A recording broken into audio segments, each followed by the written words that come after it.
ಅತ್ಯಾಚಾರ ಕೇಸಲ್ಲಿ ನಟ ಮಡೆನೂರು ಮನುವನ್ನ ಅರೆಸ್ಟ್ ಮಾಡಲಾಗಿದೆ. ಇವತ್ತು ಮೆಡಿಕಲ್ ಟೆಸ್ಟ್ಗೆ ಒಳಪಡಿಸಿ ಕೋರ್ಟ್ಗೆ ಪ್ರೊಡ್ಯೂಸ್ ಮಾಡೋದಕ್ಕೆ ಪೊಲೀಸರು ತಯಾರಿಗಳನ್ನ ಮಾಡಿಕೊಂಡಿದ್ದಾರೆ. ಅಂದ್ರೆ ಮತ್ತೆ ಕಸ್ಟಡಿಗೆ ಪಡೆದು ವಿಚಾರಣೆಯನ್ನ ಮಾಡೋದಕ್ಕೆ ಪೊಲೀಸರು ಸಿದ್ಧತೆಗಳನ್ನ ಮಾಡಿಕೊಂಡಿದ್ದಾರೆ. ಇವತ್ತು ಆತನ ಸಿನಿಮಾ ಫಸ್ಟ್ ಟೈಮ್ ಹೀರೋ ಆಗಿ ಆತ ಅಭಿನಯಿಸಿದ್ದಾನೆ. ಕುಲದಲ್ಲಿ ಕೀಳು ಯಾವುದೋ ಸಿನಿಮಾ ಇವತ್ತು ರಿಲೀಸ್ ಆಗ್ತಾ ಇದೆ. ಆದ್ರೆ ಆತನಿಗೆ ಅತ್ಯಾಚಾರ ಅನ್ನೋ ಒಂದು ಆರೋಪ ಏನಿದೆ ಅದು ಜೈಲಿನ ಕಂಬಿ ಎಣಿಸುವಂತೆ ಮಾಡಿಬಿಟ್ಟಿದೆ. ಅನ್ನಪೂರ್ಣೇಶ್ವರಿ ನಗರ ಪೊಲೀಸರಿಂದ ಮನು ಮೊಬೈಲ್ ಅನ್ನ ಸೀಸ್ ಮಾಡಲಾಗಿದೆ. ಇನ್ನು ಪರಿಶೀಲನೆ ಸಂದರ್ಭದಲ್ಲಿ ಖಾಸಗಿ ವಿಡಿಯೋ ಇದೆಯಾ ಮೊಬೈಲ್ನಲ್ಲಿ ಅಂತ ಹೇಳಿ ಪೊಲೀಸರು ಜಾಲಾಡಿದ್ದಾರೆ. ಆದರೆ ಪ್ರಾಥಮಿಕವಾಗಿ ಅಂತಹ ಯಾವುದೇ ವಿಡಿಯೋಗಳು ಸದ್ಯಕ್ಕೆ ಆತನ ಮೊಬೈಲ್ನಲ್ಲಿ ಪತ್ತೆಯಾಗಿಲ್ಲ. ನಟ ಮಡೆನೂರು ಮನು ಬಂಧನದ ಬೆನ್ನಲ್ಲೇ ಸಂತ್ರಸ್ತೆಗೂ ನೋಟಿಸ್ ಅನ್ನ ನೀಡಲಾಗಿದೆ. ಸಾಕಷ್ಟು ಆರೋಪವನ್ನ ಆಕೆ ಮಾಡಿದ್ದಾಳೆ. 2 ಸತಿ ಗರ್ಭಪಾತವನ್ನ ಮಾಡಿಸಿದ್ದಾನೆ. ನಿರಂತರವಾಗಿ ತನ್ನನ್ನ ದೈಹಿಕವಾಗಿ ಆತ ಯೂಸ್ ಮಾಡ್ಕೊಂಡಿದ್ದಾನೆ.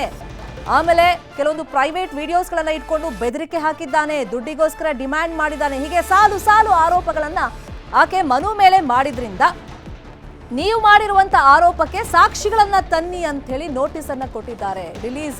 ಸಿನಿಮಾ ರಿಲೀಸ್ ಹೊತ್ತಲ್ಲೇ ಅತ್ಯಾಚಾರದಂತಹ ಗಂಭೀರ ಆರೋಪವನ್ನ ಮನು ಈಗ ಹೊತ್ಕೊಂಡಿದ್ದಾರೆ. ಹೀಗಾಗಿ ಮಂಕಾಗಿ ಕೂತಿದ್ದಾರೆ. ಪ್ರಮೋಷನ್ ಮಾಡೋದ್ರಲ್ಲಿ ಬ್ಯುಸಿ ಆಗಿದ್ರು. ಸಿನಿಮಾ ಇವತ್ತು ರಿಲೀಸ್ ಅಂತ ಹೇಳಿ ನಿನ್ನೆ ಈ ರೀತಿ ಕಂಪ್ಲೇಂಟ್ ಆದ್ಮೇಲೆ FIR ಆಗ್ತಾ ಇದ್ದಂಗೆ ಅಬ್ಸ್ಕ್ಯಾಂಡ್ ಆಗ್ತಾರೆ. ಅಜ್ಞಾತ ಸ್ಥಳದಿಂದ ಒಂದು ವಿಡಿಯೋ ರಿಲೀಸ್ ಮಾಡ್ತಾರೆ. ಅದಾದ್ಮೇಲೆ ಹಾಸನದಲ್ಲೇ ಇದ್ದಾರೆ ಅಂತ ಗೊತ್ತಾದ್ಮೇಲೆ ಆತನನ್ನ ಅರೆಸ್ಟ್ ಮಾಡಲಾಗಿರುತ್ತೆ. ಇನ್ನು ಆಕೆ ಜೊತೆಯಲ್ಲಿ ಆತ್ಮೀಯತೆಯಿಂದ ಸಂಪರ್ಕದಲ್ಲಿ ಇದ್ದಿದ್ದು ನಿಜ. ಆದ್ರೆ ನಾನು ಯಾವುದೇ ತಾಳಿ ಕಟ್ಟಿಲ್ಲ, ಮದುವೆನೂ ಆಗಿಲ್ಲ ಅಂತ ಹೇಳಿ ವಿಚಾರಣೆ ಸಂದರ್ಭದಲ್ಲಿ ಮನು ಹೇಳ್ಕೊಂಡಿದ್ದಾನೆ ಅನ್ನೋದು ಗೊತ್ತಾಗಿದೆ. ಆಕೆ ಸಾಲು ಆರೋಪಗಳನ್ನ ಮನು ಮೇಲೆ ಮಾಡಿದ್ಲು. ಆರೋಪಗಳಿಗೆ ನಿಂದೇನು ಉತ್ತರನಪ್ಪ ಅಂತ ಹೇಳಿ ಪೊಲೀಸರು ಕೇಳಿದಾಗ ಪರಿಚಯ ಇದ್ದಿದ್ದು ನಿಜ, ಸಂಪರ್ಕದಲ್ಲಿ ಇದ್ದಿದ್ದು ನಿಜ, ನಾನು ತಾಳಿ ಎಲ್ಲ ಕಟ್ಟಿಲ್ಲ, ಮದುವೆ ಆಗಿಲ್ಲ ಅಂತ ಆತ ಸ್ಪಷ್ಟನೆಯನ್ನ ಕೊಟ್ಟಿದ್ದಾನೆ. ಸಂತ್ರಸ್ತೆ ದೂರಿನಲ್ಲಿ ಹೇಳಿರೋದು ಬಹುತೇಕ ಸುಳ್ಳೇ ಇದೆ. ಕೆಲವರು ಕುತಂತ್ರವನ್ನ ಮಾಡಿ ಆಕೆಯಿಂದ ಕಂಪ್ಲೇಂಟ್ ಕೊಡಿಸಿದ್ದಾರೆ ಅನ್ನೋದು ಮನು ಆರೋಪ. ಅವಳು ದೂರು ಕೊಡ್ತಾ ಇರಲಿಲ್ಲ, ಕೊಡಿಸಿದ್ದಾರೆ ಆಕೆ ಹತ್ರ. ಷಡ್ಯಂತ್ರ ಮಾಡಿದ್ದಾರೆ. ಸಿನಿಮಾ ರಿಲೀಸ್ ಟೈಮ್ನಲ್ಲೇ ಬೇಕು ಅಂತ ಆಕೆಯನ್ನ ಮುಂದೆ ಬಿಟ್ಟಿದ್ದಾರೆ ಅಂತ ಹೇಳಿ ಮನು ಪೊಲೀಸರ ಮುಂದೆ ಹೇಳಿದ್ದಾರೆ.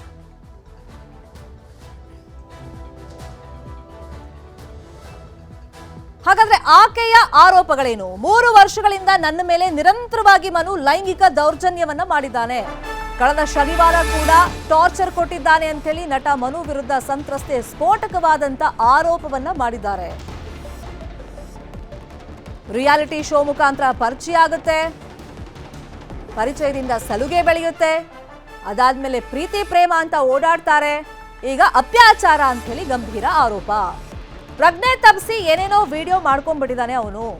ನನ್ನ ಮೇಲೆ ಅತ್ಯಾಚಾರ ಮಾಡಿ ನನಗೆ ತಾಳಿ ಕಟ್ಟಿದ್ದಾನೆ ಅಂತ ಹೇಳಿ ನ್ಯೂಸ್ 18ಗೆ ನಟ ಮನು ರಹಸ್ಯವನ್ನ ಬಿಚ್ಚಿಟ್ಟಿದ್ದಾಳೆ ಸಂತ್ರಸ್ತೆ.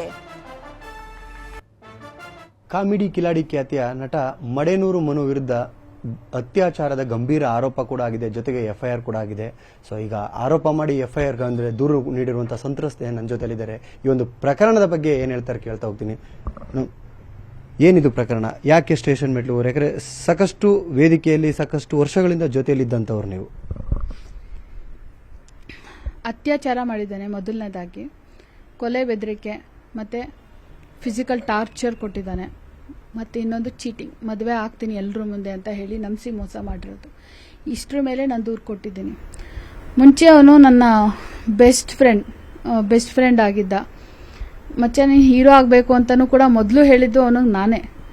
ಆ ಒಂದು ನಮ್ಮ ತಾಯಿ ಒಂದು 2021 ಇಸ್ವಿನಲ್ಲಿ ತೀರೋಗ್ತಾರೆ. ಅವನು ಅಲ್ಲಿವರೆಗೂ ಅಷ್ಟೊಂದು ಮನೆಗೆ ಹೋಗೋದು ಬರೋದೆಲ್ಲ ಮಾಡ್ತಿರಲಿಲ್ಲ. ಬಟ್ ಅವ್ನು ಬಂದರೂ ಏನು ಒಬ್ಬನೇ ಬರ್ತಿರಲಿಲ್ಲ, ಅವ್ನ ಹೆಂಡತಿನೂ ಕರ್ಕೊಂಡು ಬರೋನು.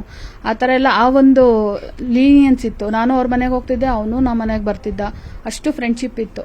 ಆ ಒಂದು ಇನ್ನೋಸೆನ್ಸ್ನ ಅವನು ಬಳಸ್ಕೊಂಡು ನನ್ನ ಮೇಲೆ 2022 ನವೆಂಬರ್ 29ನೇ ತಾರೀಕು ಬಲಾತ್ಕಾರ ಮಾಡ್ತಾನೆ. ಒಂದು ಕಾರ್ಯಕ್ರಮ ಕರ್ಕೊಂಡೋಗಿ ಹಣ ಕೊಡೋಕ್ಕೆ ಅಂತ ಬಂದು ಆ ಒಂದು ಕನ್ಫ್ಯೂಷನಲ್ಲೇ ಇದ್ದೆ. ಈಗ ನಾನೇನು ಕಂಪ್ಲೇಂಟ್ ಕೊಡಬೇಕಾ ಅಥವಾ ಯಾರಿಗೆ ಹೇಳಬೇಕು? ಬಿಕಾಸ್ ಅವ್ನು ತುಂಬ ಬೆಸ್ಟ್ ಫ್ರೆಂಡ್, ಏನು ಮಾಡಬೇಕು ಅನ್ನೋ ಫುಲ್ ಕನ್ಫ್ಯೂಷನಲ್ಲಿ ಶಾಕಲ್ಲಿದ್ದೆ ನಾನು. ಆ ಒಂದು ಶಾಕಲ್ಲಿ ಇದ್ದಾಗ ಒಂದು 2-3 ದಿನ ಬಂದು ಅವ್ನು ಸಮಾಧಾನ ಮಾಡ್ತಾನೆ ಇದ್ದ. ಮನೆಗೆ ಬಂದು ಕಣ್ಮುಚ್ಕೊಂಡು ನಿಂಗೆ ಒಂದು ಸರ್ಪ್ರೈಸ್ ಕೊಡ್ತೀನಿ, ಗಣೇಶ ಮೇಲಣೆಗೂ ನಿನ್ಗೆ ಇದರಿಂದ ತುಂಬ ಉಪಯೋಗ ಆಗುತ್ತೆ, ಹಂಗೆ ಹಿಂಗೆ ಅಂತೆಲ್ಲ ಹೇಳ್ದ. ನಾನೇನೋ ಕೊಡ್ತಾನೆ ಅಂತ ಅಂದರೆ ಅವನು ಇಮಿಡಿಯೇಟ್ ತಾಳಿ ಕಟ್ಬಿಟ್ಟ. 2 ಗರ್ಭಪಾತ ಆದ್ಮೇಲೆ ಬಂದು ಹೇಳ್ತಾನೆ, ಈಗ ನನಗೆ ಮಗಳಿದ್ದಾಳೆ, ಅವಮಾನ ಆಗುತ್ತೆ, ಈಗ ಇಲ್ಲಿಗೆ ಬಿಟ್ಬಿಡೋಣ ಅಂತ ಅಂದ್ಬಿಟ್ಟು. ಅಲ್ಲ, ನಾನು ಇಷ್ಟು ದಿನ ಅದೇ ತಾನೇ ಹೇಳಿದ್ದು ನಿನಗೆ, ಬಿಟ್ಬಿಡೋಣ ಹಂಗೆ ಹಿಂಗೆ, ಬೇಡ ಇದು ಇಲ್ಲಿಗೆ ಮುಂದುವರ್ಸೋದು ಅಂತ. ನೀನು ಏಂತಕ್ಕೆ ಬಂದು ಅತ್ಯಾಚಾರ ಮಾಡಿ ತಾಳಿಯನ್ನು 4 ಗೋಡೆ ಮಧ್ಯ ತಾಳಿ ಅನ್ನೋ ಥರದ್ದು ಕಟ್ಟಿ ನೀನು ನನ್ನ ಹೆಂಡತಿ ಅಂತ ತಲೆಗೆ ತುಂಬಿಸಿ ಏಂತಕ್ಕೆ ಬೇಕಿತ್ತು ಈ ನಾಟಕ ಎಲ್ಲ ಅಂತ ತುಂಬ ಜಗಳ ಆಯಿತು. ತುಂಬ ವಾದ ವಿವಾದಗಳೆಲ್ಲ ಆಗಿ ಈಗ ನನಗೆ ಹೆಂಡತಿ ಮಕ್ಳು ಅಷ್ಟೇ ಸಾಕು ಅಂತೆಲ್ಲ ಅಂದು ನಂಗೆ ಚೆನ್ನಾಗಿ ಹೊಡೆದು ಸಾಯೋ ಥರ ಟಾರ್ಚರ್ ಮಾಡಿ ಹೊಡೆದಿದ್ದ. ಇದಿಷ್ಟು ಸಂತ್ರಸ್ತೆಯವರ ಮಾತಾಗಿತ್ತು. ಕ್ಯಾಮರಾ ಪರ್ಸನ್ ಯೋಗೀಶ್ವರಲು ಜೊತೆ ಸತೀಶ್ ಕನಕಪುರ, ನ್ಯೂಸ್ 18 ಬೆಂಗಳೂರು. ಇದೇ ವಿಚಾರವಾಗಿ ಇನ್ನಷ್ಟು ಡೀಟೇಲ್ ಆಗಿ ಇನ್ಫಾರ್ಮೇಶನ್ ಕೊಡ್ತಾ ಹೋಗೋದಕ್ಕೆ ನೇರ ಸಂಪರ್ಕದಲ್ಲಿ ಕನೆಕ್ಟ್ ಆಗಿದ್ದಾರೆ ನಮ್ಮ ರಿಪೋರ್ಟರ್ ಮಂಜು ಆರ್ಯ. ಸೊ ಇವತ್ತು ಮೆಡಿಕಲ್ ಟೆಸ್ಟ್ಗೆ ಒಳಪಡಿಸಿ ಕೋರ್ಟಿಗೆ ಪ್ರೊಡ್ಯೂಸ್ ಮಾಡಿ ಮತ್ತೆ ಕಸ್ಟಡಿ ಪಡೆಯುವಂತ ನಿಟ್ಟಿನಲ್ಲಿ ಪೊಲೀಸರು ಯಾವ ತರ ಸಿದ್ಧತೆಗಳನ್ನ ಮಾಡ್ಕೊಳ್ತಾ ಇದ್ದಾರೆ. ಈಗ ಆಕೆ ಮಾತಾಡೋದನ್ನ ನೀವು ಕೇಳಿಸ್ಕೊಂಡ್ರಿ ಅಂತ ಭಾವಿಸ್ತೀನಿ. ಅಂದ್ರೆ ಫ್ರೆಂಡ್ಶಿಪ್ ಇತ್ತು, ಆತ ನನ್ನ ಬೆಸ್ಟ್ ಫ್ರೆಂಡ್ ಆಗಿದ್ದ, ಕಂಪ್ಲೇಂಟ್ ಕೊಡ್ಬೇಕಾ ಬೇಡವಾ ಅಂತ ಯೋಚನೆ ಮಾಡ್ತಾ ಇದ್ದೆ. ಸೊ ಇದೆಲ್ಲ ನೋಡಿದ್ರೆ ಸಿನಿಮಾ ರಿಲೀಸ್ ಹಿಂದಿನ ದಿವಸ ಕಂಪ್ಲೇಂಟ್ ಕೊಡಿಸಿರೋದು ಷಡ್ಯಂತ್ರ ಅಂತ ಆತ ಮಾಡ್ತಿರೋ ಆರೋಪಕ್ಕೂ ಹುರುಳಿದೆ ಅಂತ ಅನ್ನಿಸ್ತಾ ಇಲ್ವಾ? ಎಸ್, ಖಂಡಿತವಾಗ್ಲೂ ಶರ್ಮಿತಾ. ಯಾಕಂದ್ರೆ ಮಡೆನೂರು ಮಂಜು ಕೂಡ ಅಷ್ಟೇ ನಿನ್ನೆ ಬಂಧನ ಆಗೋದಕ್ಕಿಂತ ಮುಂಚಿತವಾಗಿ ವಿಡಿಯೋವನ್ನು ಕೂಡ ರಿಲೀಸ್ ಮಾಡ್ತಾರೆ. ಆ ವಿಡಿಯೋದಲ್ಲೂ ಕೂಡ ಆತ ಬಹಳ ಸ್ಪಷ್ಟವಾಗಿ ಹೇಳಿರುವಂತಹದ್ದು, ಇಷ್ಟು ದಿನ ನಾನು ಒಂದಷ್ಟು ರಿಯಾಲಿಟಿ ಶೋಗಳು ಅಂತ ಮಾಡ್ಕೊಂಡು ಬರ್ತಾ ಇದ್ದೆ, ಆದರೆ ನನಗೆ ಒಂದು ಕನಸಿದ್ದಿದ್ದು ಒಂದು ಹೀರೋ ಆಗಿ ನಟನೆಯನ್ನು ಮಾಡಬೇಕು ಅಂತ ಹೇಳ್ಬಿಟ್ಟು ಇವತ್ತು ಆ ಫಿಲಿಮ್ ಕೂಡ ಅಷ್ಟೇ ರಿಲೀಸ್ ಆಗ್ತಾ ಇದೆ. ಮೊನ್ನೆ ಈತನ ವಿರುದ್ಧ ಒಂದು ಅತ್ಯಾಚಾರ ಪ್ರಕರಣ ದಾಖಲಾಗಿರುವಂಥದ್ದು. ಆ ಒಂದು ಸಂತ್ರಸ್ತೆ ಕೂಡ ಅಷ್ಟೇ ಹೇಳ್ತಾ ಇದ್ಲು, ನಾವಿಬ್ಬರು ಕೂಡ ಅಷ್ಟೇ ಬಹಳ ಅಂದರೆ ಬಹಳ ಬೆಸ್ಟ್ ಫ್ರೆಂಡ್ಸ್ ಆಗಿದ್ವಿ, ಪ್ರತಿಯೊಂದು ಕಷ್ಟ ಸುಖಕ್ಕೂ ಕೂಡ ಅಷ್ಟೇ ಆತ ನನಗೆ ಆಗ್ತಾ ಇದ್ದ. ಆದರೆ ಆತ ಈ ಎಲ್ಲ ರೀತಿಯಾಗಿ ಅತ್ಯಾಚಾರವನ್ನು ಮಾಡ್ತಾನೆ, ಜೊತೆಗೆ ನನಗೆ ಮತ್ತು ಬರೆಸುವಂಥ ಔಷಧಿಯನ್ನು ಕೊಟ್ಬಿಟ್ಟು ನನ್ನ ಮೇಲೆ ಅತ್ಯಾಚಾರ ಮಾಡಿದ್ದಷ್ಟೇ ಅಲ್ಲದೆ ಒಂದಷ್ಟು ಖಾಸಗಿ ವಿಡಿಯೋಗಳನ್ನು ಕೂಡ ತಗೊತಾನೆ, ತದನಂತರ ಬ್ಲಾಕ್ ಮೇಲನ್ನು ಮಾಡ್ತಾನೆ. ಇಷ್ಟೆಲ್ಲ ಆಗ್ತಿದ್ದಾದರೂ ಕೂಡ ಅಷ್ಟೇ ನಾನು ದೂರು ಕೊಡಬೇಕಾ ಬೇಡವಾ ಅನ್ನುವಂಥದ್ದನ್ನು ನಿರ್ಧಾರವನ್ನು ಮಾಡ್ತಿದ್ದೆ ಅಂತ ಹೇಳಿದರು. ಆದರೆ ಏಕಾಏಕಿ ಇನ್ನೇನು ಫಿಲಿಮ್ 2 ದಿನದಲ್ಲಿ ರಿಲೀಸ್ ಆಗುತ್ತೆ ಅನ್ನುವಂಥ ಮುಂಚಿತವಾಗಿ ಆಕೆ ಬಂದು ಇದೇ ಅನ್ನಪೂರ್ಣೇಶ್ವರ ನಗರ ಪೊಲೀಸ್ ಸ್ಟೇಷನ್ಗೆ ಒಂದು ದೂರನ್ನು ಕೊಡ್ತಾಳೆ. ಪೊಲೀಸರು FIR ಅನ್ನು ಕೂಡ ರಿಜಿಸ್ಟರ್ ಮಾಡ್ಕೊಂಡಿದ್ದಾರೆ. ಸದ್ಯಕ್ಕೆ ಮಡೆನೂರು ಮನುವನ್ನು ನಿನ್ನೆ ಹಾಸನದಲ್ಲಿ ಅರೆಸ್ಟ್ ಕೂಡ ಮಾಡ್ಕೊಳ್ತಾರೆ. ಈಗ ಅರೆಸ್ಟ್ ಆದಂಥ ಬಳಿಕ ನಿನ್ನೆ ರಾತ್ರಿಯೂ ಕೂಡ ಅಷ್ಟೇ ಆತನನ್ನು ವಿಚಾರಣೆಗೊಳಪಡಿಸಿದ್ದಾರೆ. ಜೊತೆಗೆ ಆತನ ಮೊಬೈಲನ್ನು ಕೂಡ ಈಗಾಗಲೇ ಪೊಲೀಸರು ಪರಿಶೀಲನೆಯನ್ನು ಮಾಡಿರುವಂಥದ್ದು.